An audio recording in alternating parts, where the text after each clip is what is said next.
حال سب ٹھیک ہے؟ ہاں ٹھیک ہے، میں تمہاری نہیں مانوں گا، تم تو اس شہر کے گورنر ہو، میں نے بنایا، لیکن اب ہم خود ٹہل کے دیکھیں گے کہ سب کچھ ٹھیک ہے کہ نہیں ہے، اور رات میں بھیس بدل کر رات میں گھوم رہے ہیں کہ دیکھیں کوئی بھوکا تو نہیں ہے۔ اور رات میں ٹہلتے ٹہلتے ایک جھونپڑی کے پاس پہنچ گئے، دیکھا کہ ایک آدمی جھونپڑی کے باہر رو رہا ہے، اس کے پاس بیٹھ گئے۔ اس نے کہا کون ہو تم؟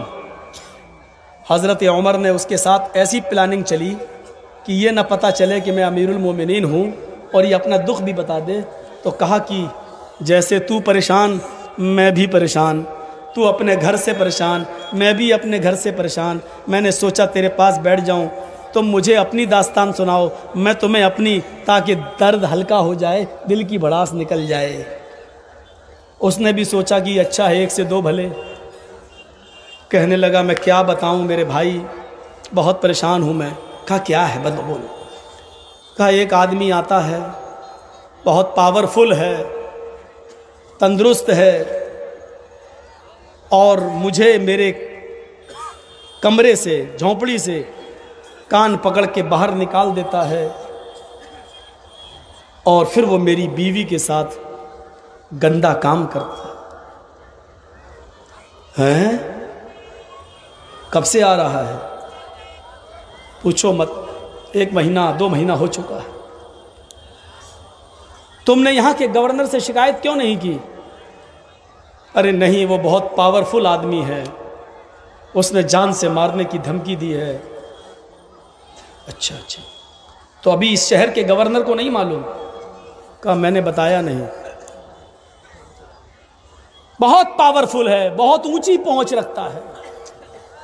حضرت عمر نے جیسی یہ سنا کہ بہت اونچی پہنچ رکھتا ہے، ویسی نظریں آسمان پہ ڈالی اور دل میں ہی کہا اے عمر، تو آرام سے کھانا کھا رہا ہے اور تیرے دور خلافت میں ایک آدمی اپنی بیوی کو لے کے پریشان ہے، اس کی عورت کی عزت و آبرو لوٹ رہی ہے،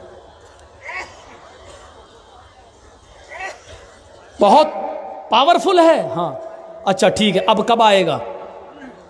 اب وہ پرسوں آئے گا، 1 دن چھوڑ کر آتا ہے۔ سنیے، بیٹھ جاؤ بھائی، ایک تو تم پیچھے والوں کو ڈسٹرب کرتے ہو یار، ایک بار سیٹ کر لو جو کرنا ہو۔ اب میں بھول گیا، یہی ہوتا ہے۔ اب وہ کب آئے گا؟ کہ 1 دن چھوڑ کر آتا ہے، اب وہ کل نہیں آئے گا، پرسوں آئے گا۔ اچھا ٹھیک ہے، اپنی بیوی سے کہہ دو کہ کھانا بنا کر تیار رکھے۔ پہلی چیز، اپنی بیوی سے کہہ دو کہ کھانا بنا کر تیار رکھے۔ کھانے سے کیا تعلق؟ کہ میں جو کہہ رہا ہوں وہ سنو۔ اچھا ٹھیک ہے، کھانا بن گیا، پھر بس پرسوں جب وہ تمہارے پاس آئے اور تمہیں گھر سے باہر نکالے تو تم اپنی بیوی کو بول دو، پرسوں جب وہ آئے گا تو اس کو انکار نہیں کرے گی اور اس کو اپنی آغوش میں لے لے گی، پیار بھری باتیں کر کے اس کو کہ دل میں اپنی جگہ بنا لے گی، اور جب وہ دونوں زنا کے لیے تیار ہو جائیں تو تمہاری بیوی کو یہ بول دینا کہ اس آدمی سے یہ کہہ دینا کہ دیکھو اب تو ہم تم روز ملنے ہی لگے ہیں، تم میرے بغیر نہیں رہ سکتے، میں تمہارے بنا نہیں، لیکن یہ چراغ کی روشنی میں، اجالے میں، روشنی میں یہ کام مجھے اچھا نہیں لگتا، جو کچھ بھی تمہیں کرنا ہے تو چراغ بجھا کر کرو، میں تمہیں دل و جان سے خوش کر دوں گی۔ بس اتنا کہہ دے اور چراغ بجھ گیا، میں باہر سے دیکھ لوں گا، چراغ بجھ گیا، اس کے بعد باقی سارا کام میرے اوپر۔ یہ کون سی نئی مصیبت کھڑی کر رہے ہیں آپ؟ کہا آپ بے فکر رہو، یہ 2 کام آپ اپنی بیوی کو یہ سمجھا دینا اور کھانا بنا کر تیار ہو۔ حضرت عمر 2 دن تک وہیں رہے، 1 دن گزر گیا، دوسرا دن آتا ہے، رات کے اندھیرے میں پھر پہنچ جاتے ہیں اور اسی جھونپڑی کے پیچھے چھپ جاتے ہیں۔ جیسی رات کا اندھیرا بہت ہوتا ہے اور اس کے آنے کا وقت ہوتا ہے، وہ رات کے اندھیرے میں آتا ہے، اس آدمی کو یعنی بیوی کے شوہر کو کان پکڑ کے باہر نکالتا ہے جیسی اس آدمی کو باہر نکالتا ہے، ہٹ چل اب میں آ گیا ہوں، بھگ چل باہر کھڑے ہو، اندر گھس گیا۔ امیر المومنین پیچھے چھپے ہوئے ہیں۔ البدایہ والنہایہ عربی تاریخ کی کتاب کے الفاظ یہ ہیں، جس کی بیوی کے ساتھ زنا کرتا تھا جو آدمی، عمر فاروق جس کی مدد کرنے کے لیے گھر میں گئے، کان یہودین او مجوسین، وہ آدمی یا تو یہودی تھا یا مجوسی تھا، مسلمان نہیں تھا، لیکن مدد۔ یہاں تو جو جتنا بڑا بلاత్కాری اتنا بڑا لیڈر، اتنا بڑا نیتا، جیل میں رہ کر بھی مرڈر کروا دیتا ہے نا۔ میں نے کہا نا عقل مند بنو، ہر بار نام مت نکلواؤ میری زبان سے، جب تک میں نام نہیں نکالوں گا آپ کے ہاں آتا رہوں گا انشاءاللہ، اور جہاں نام نکل گیا تو سسرال جانا پڑے گا، پھر اور مصیبت، پھر جلسے بھی نہیں کر پائیں گے۔ تو احتیاط بھی بہت ضروری ہو گیا۔ آپ کے پاس کیا ہے؟ بڑے آسانی سے آپ جذبات میں آگے بول دیتے ہیں کہ بس ڈر گئے۔ آپ کے پاس کیا ہے؟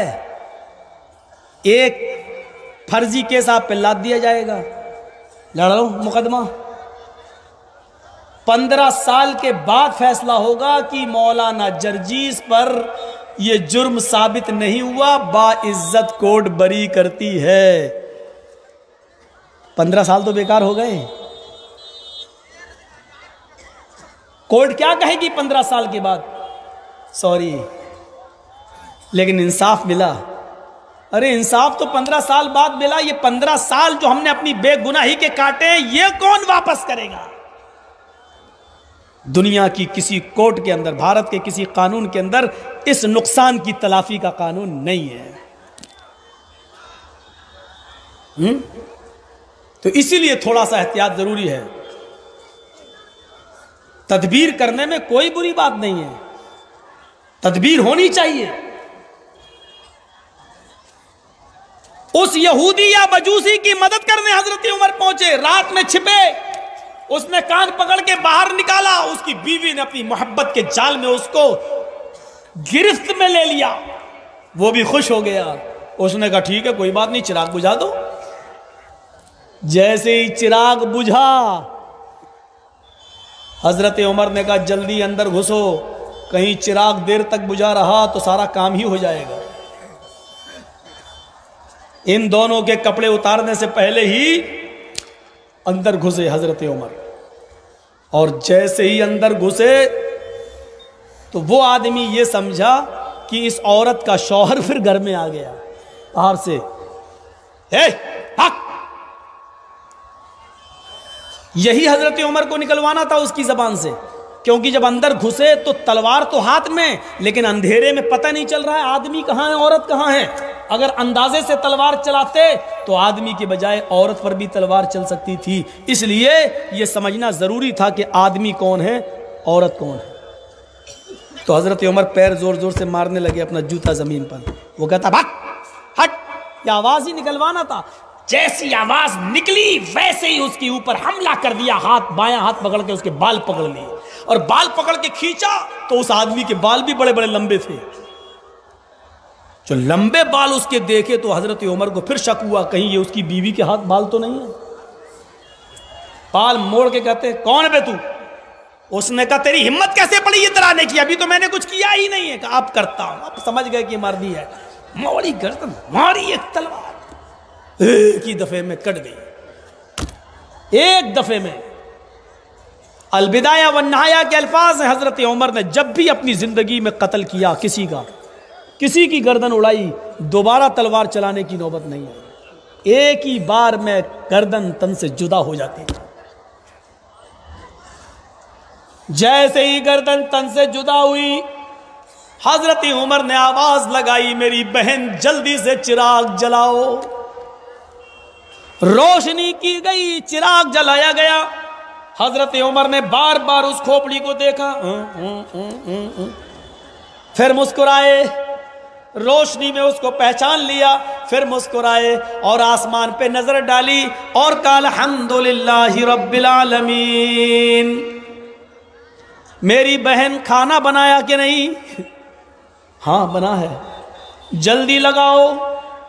لاش کے پاس وہیں قریب میں بیٹھ کر کھانا کھایا اور پیٹ بھر کے کھایا اور کہا آج میں نے بہت زیادہ کھانا کھایا ہے، شکم سیر ہو کر میں نے کھانا کھایا۔ وہ دونوں میاں بیوی دونوں دیکھ رہے ہیں، لاش کے پاس بیٹھ کے کھانے کی ہمت نہیں پڑتی، عمر وہیں بیٹھ کے کھا رہے ہیں۔ اب حضرت عمر جب جانے لگے تو اس یہودی نے پیچھے سے ان کو پکڑا، کھینچا اور کہا اے بھیا یہ کیا مصیبت تم یہاں ڈال دیے؟ کہا کیا ہوا؟ تم نے اس کو قتل کر دیا اور تم چل دیے؟ کہا کیوں؟ کہا اس شہر کے گورنر کو اور گورنر کے ذریعے اگر عمر کو پتہ چل گیا، امیر المومنین کو، تو لاش میرے گھر سے برآمد ہوگی تو مجھے قتل کے جرم میں قتل کیا جائے گا، یہ تو ایک اور مصیبت میں تم نے پھانس دیا۔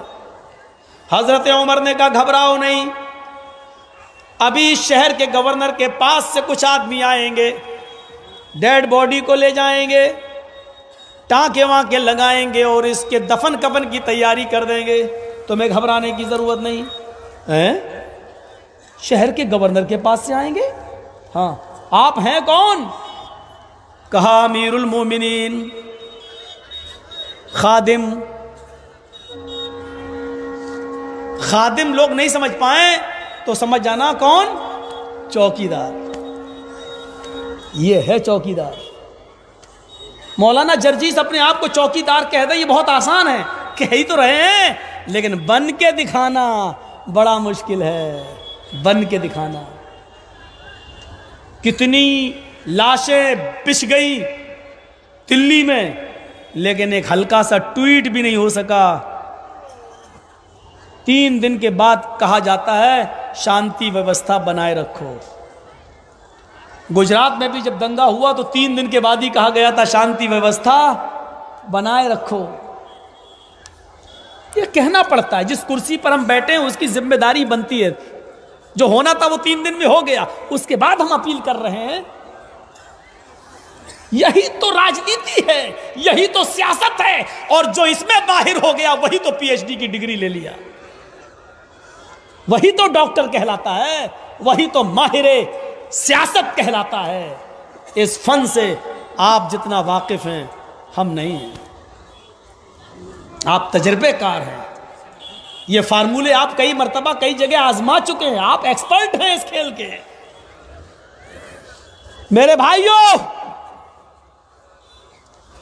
کا عمر ہیں آپ؟ ہاں۔ کہا امیر المومنین خوشی ہوئی، مجھ جیسے یہودی یا مجوسی آدمی کی آپ نے فکر کی، لیکن مجھے 2-3 سوال کے جواب جب تک نہیں مل جائیں گے میں آپ کو جانے نہیں دوں گا۔ اتنی ہمت ہے کسی کی؟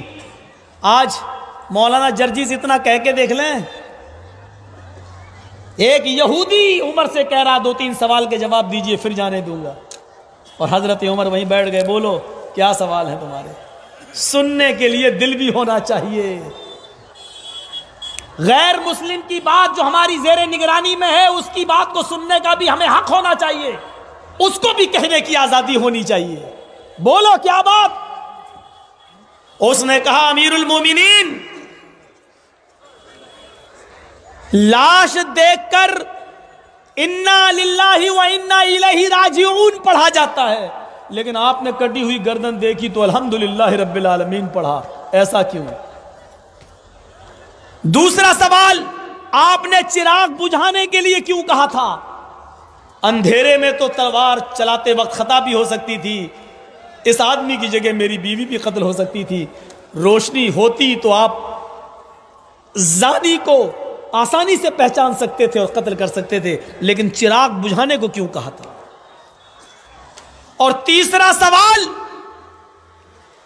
کھانے سے کیا تعلق تھا؟ آپ نے کہا کہ کھانا بنا کر رکھنا۔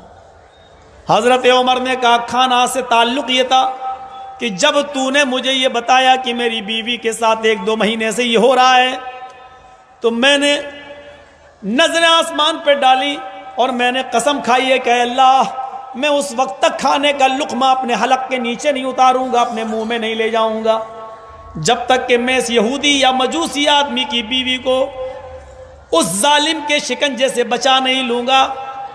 یہ عمر کتنا بڑا ظالم ہے، اس کے دور خلافت میں اس ایک یہودی کی بیوی کی عزت لوٹی جا رہی ہو اور وہ آرام سے کھانا کھائے۔ دیکھ رہے ہیں دلی جل رہی ہے، آگ لگی ہوئی ہے، گھر مکان جلائے جا رہے ہیں، عبادت گاہیں جلائی جا رہی ہیں، بجائے اس کے اس دیش کے ذمہ دار کو کھانا پانی چھوڑ دینا چاہیے کہ ہمارے دیش کے بیٹے، ہمارے دیش کے ناگرک مارے جا رہے ہیں، لیکن وہ ٹرمپ کے ساتھ بیٹھ کر طرح طرح کی غذائیں کھا رہے ہیں، طرح طرح کے آئٹم کھانے میں لگے ہوئے ہیں۔ یہ دو چوکیدار کا نمونہ میں نے آپ کے سامنے رکھا ہے، ایمانداری کے ساتھ بتائیے ایک چوکیدار کی اس پریبھاشا میں، چوکیدار کی تعریف میں کون پورا اتر رہا ہے؟ کسی سے کوئی شکایت نہیں، لیکن سوچنے کا موقع سب کو ہے، کہنے کی آزادی سب کو ہے۔ اس لیے میں نے کہا تھا کھانا بنا کے رکھتا، میں بہت بھوکا تھا، آج میں نے پیٹ بھر کے کھانا کھایا۔ اب رہا چراغ بجھانے کو کیوں کہا تھا؟ تو چراغ بجھانے کے لیے میں نے اس لیے کہا تھا کہ تو نے جب مجھے اپنی بیوی کی اپنے اس آدمی کی شکایت بتائی تو تو نے ایک بات اور کہی کہ وہ بہت پاورفل آدمی ہے، اس کی پہنچ بہت اونچی ہے۔ تو میں سمجھا پاورفل آدمی ہے، اس کی پہنچ بہت اونچی ہے، تو شاید وہ میرا بیٹا ہو سکتا ہے، وہ میرا بھائی بھی ہو سکتا ہے، وہ میرا رشتہ دار بھی ہو سکتا ہے۔ ایسا کام کوئی ذمہ دار آدمی کر سکتا ہے، یا جس کو قانون کا ڈر نہ ہو وہی کر سکتا ہے۔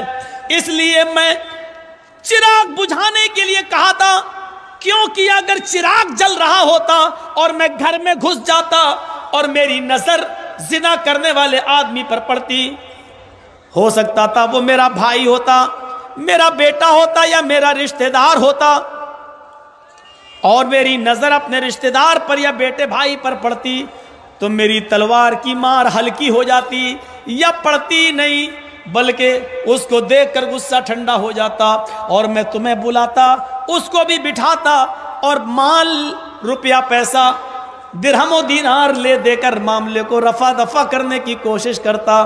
اس لیے میں نے چراغ بجھانے کا حکم دیا کہ اندھیرے میں جب میں ماروں گا تو مجھے پتہ ہی نہیں چلے گا کہ میں کس کی گردن اڑا رہا ہوں۔ وہ میرا بیٹا بھی ہو سکتا تھا، میرا بھائی بھی ہو سکتا تھا، مجھے نہیں معلوم۔ میں نے یہی سوچ کر اس کی گردن پہ تلوار چلائی، پھر میں نے فوراً کہا کہ چراغ جلاؤ۔ مجھے فکر یہ تھی کہ کٹنے والا کہیں میرا بیٹا تو نہیں، میرا بھائی تو نہیں، میرا رشتہ دار تو نہیں۔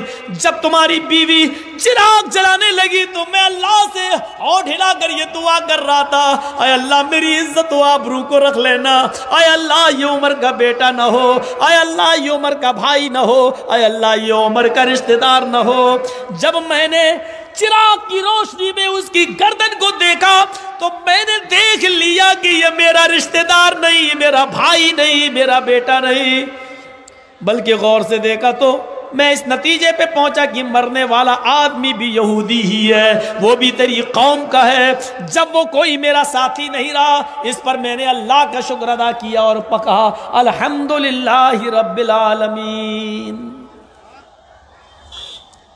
غیر مسلم کی ایک عورت زنا کی شکار ہو رہی ہے، اس کے لیے عمر فاروق 2 دن رک گئے، بلکہ کھانا چھوڑ دیے، بلکہ اس کی حفاظت کے لیے اور زانی اور بلاتکاری اور ریپسٹ کی گردن کو اڑانے کے لیے اس کے گھر کے پیچھے، جھونپڑی کے پیچھے چھپ گئے، اور قتل کا کام خود حضرت عمر فاروق نے انجام دیا۔ میرے بھائیوں، یہ تھی اسلامی معاشرے میں، اسلامی ملکوں میں غیر مسلموں کی عزت و آبرو کی حفاظت، یہ تھی ان کے ساتھ عدل و انصاف اور ان کی زندگی کی حفاظت اور ان کے مال و دولت اور عزت و آبرو کی حفاظت۔ کیسا لگ رہا ہے منظر؟ ہمیں اور آپ کو سوچنا چاہیے، ہمارے ملک میں بھی ایسا کوئی نہیں چاہتا لوگ اکتا چکے ہیں، ہندو مسلم، چناؤ آئے فلاں علاقے میں اگر ہم ہار گئے تو سمجھ لینا انڈیا ہار گیا، ہم جیت گئے تو سمجھ لینا پاکستان ہار گیا. ان چیزوں پہ ووٹ مانگے جا رہے ہیں. لیکن اللہ کا شکر ہے کہ اب پورے بھارت کے لوگ سمجھ چکے ہیں کہ ہمیں انڈیا پاکستان نہیں چاہیے، ہمیں یہ سب نہیں چاہیے، ہمیں وکاس چاہیے، نوکریاں چاہیے، ہندو مسلم بھائی چارہ چاہیے اور ہونا بھی چاہیے. ہمارا مذہب تو یہ کہتا ہے، آپ جانتے ہیں ایمان کی کتنی شاخیں ہیں؟ کئی 70 سے زیادہ. فَأَفْضَلُهَا قَوْلُ لَا إِلَهَ إِلَّا اللَّهِ.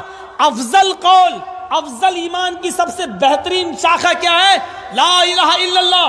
وَأَدْنَاهَا، اور سب سے نیچے ایمان کی سب سے کمتر نیچلی والی شاخ کیا ہے؟ اماطۃ الاذى عن الطریق. راستے میں کوئی تکلیف دینے والی چیز پڑی ہے اس کو راستے سے ہٹا دینا. کیلے کا چھلکا پڑا ہے، آپ موٹر سائیکل سے جا رہے ہیں، کیلے کا چھلکا سڑک پر دیکھا، آپ موٹر سائیکل روکیے، کیلے کے چھلکے کو اٹھا کر پھینک دیجئے. کیوں؟ اس لیے کہ کیلے کے چھلکے پر کسی بوڑھے کا پیر اگر رکھ گیا، پھسل گیا تو اس کی کمر بڑھاپے میں اور کمزور ہوتی ہے، کولہا سرک سکتا ہے، گھٹنا پھوٹ سکتا ہے، دانت ٹوٹ سکتا ہے. یہ نہیں دیکھو کہ یہ مسلمانوں کی سڑک ہے یا ہندوؤں کی سڑک ہے، ہندو مر رہا مرنے دو، یہودی مر رہا مرنے دو، عیسائی کا بڈھا اگر گر رہا تو گرنے دو، میرے باپ کا کیا جا رہا. نہیں، اماطۃ الاذى عن الطریق. راستے میں کوئی پتھر پڑا اس کو ہٹا دو، کوئی کانٹا پڑا ہے تو اپنی گاڑی روک کر پہلے اس کو ہٹا دو. اس کو بھی ایمان کا ایک حصہ قرار دیا ہے. یہ بھی ایمان کا ایک حصہ ہے. جو اسلام کسی غیر کے پیر میں کانٹا چبھنا بھی گوارا نہ کر رہا ہو، جو اسلام کسی کے پیر میں پتھر سے اس کا گھٹنا اور اس کی کمر ٹوٹنا بھی گوارا نہ کر رہا ہو، جو اسلام کسی کا کیلے کے چھلکے سے پھسلنا بھی گوارا نہیں کر رہا ہو، وہ اسلام یہ کیسے گوارا کر لے گا کہ نعرے تکبیر اللہ اکبر کہہ کر کسی کو پسٹل سے مارو اور 6 گولیاں اس کی چھاتی پہ اتار دو اور اس کو قتل کر دو، مال ڈالو اور سمجھو کہ ہم نے بہت بڑا جہاد کر لیا ہے. میرے بھائیوں، وہ اسلام یہ کیسے گوارا کرے جو کانٹا اور کانٹا چبھنا بھی کسی غیر کے پیر میں گوارا نہ کرتا ہو. یہ ہے اسلام، یہ ہے اسلام کی شیتل چھایا. یہ اور یہی تو وجہ تھی کہ اسی وجہ سے ایک آج پتہ نہیں چل رہا ہے. اچھا غور کرو، بہت بہترین ایک مثال دینے جا رہا ہوں آپ کو، سن لیجئے گا. شاید آپ نے اب تک نہ سنا ہو، یہ آپ کو بتا رہا ہوں، سنیے گا بڑے غور سے. کتنے لوگ مارے گئے پتہ نہیں چل رہا ہے کس نے مارا. سی سی ٹی وی کیمرے موجود، آدھونک چیزیں موجود، زمانہ اتنی ترقی کر چکا ہے، سب کچھ. سمندر میں سوئی گر جائے تو اس کو 5 گھنٹے میں ڈھونڈنے کا دعویٰ کیا جاتا ہے. اتنے بڑے آدھونک اور وگیانک دور کے اندر قاتلوں کو ڈھونڈنا بہت مشکل کام نہیں. حضرت عمر فاروق کے زمانے میں، حضرت عمر فاروق کے زمانے میں ایک گھور جانتے ہیں نا، محلے میں جو کچڑا ہوتا ہے گھر کا، وہ اکٹھا کر کے ایک گھور پہ ڈال دیا جاتا ہے، ایک جگہ اکٹھا کر کے پھینک دیا جاتا تھا، اس کو گھور کہا جاتا ہے اردو میں، گھور. خبر ملی حضرت عمر فاروق کو کہ ایک گھور کے اوپر ایک آدمی کی لاش ملی ہے. عمر فاروق کی جاسوس لگ گئے چاروں طرف، لیکن قاتل نہیں پکڑا گیا. 1 سال کا زمانہ گزر گیا، قاتل نہیں پکڑا گیا. پورا سال گزر گیا، قاتل نہیں پکڑا گیا. جبکہ اس ایک مقتول کے قاتل کو ڈھونڈنے کے لیے عمر فاروق نے 1 سال کے بعد بھی ہار نہیں مانی، برابر نظر رکھتے رہے کہ اس قاتل کا پتہ چلے، لیکن قاتل کا پتہ نہیں چل پا رہا ہے. 1 سال کے بعد